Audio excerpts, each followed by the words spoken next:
అందుకే తీసుకోవట్లే. ఇంటికి వెళ్ళేటప్పుడు చికెన్ అది తినేసి వెళ్ళిపోదాం బయట.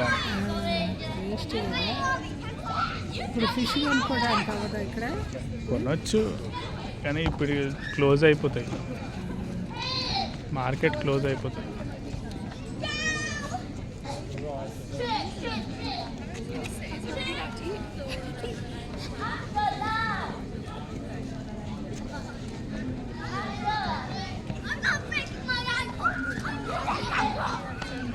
షిప్స్ కూడా ఇక్కడికే వస్తాయా? షిప్స్ కూడా ఇక్కడికే వస్తాయా? ఇంకా చెప్పు లోపలికి. పెద్దవి అయితే ఇంకా అటు సైడ్ వెళ్ళదు. ఇవన్నీ బోట్స్ చిన్న చిన్నవి ఉంటాయి. పెద్ద ఇంకో మెయిన్ ఏరియా ఉంటుంది, క్రూజ్ వస్తుంది.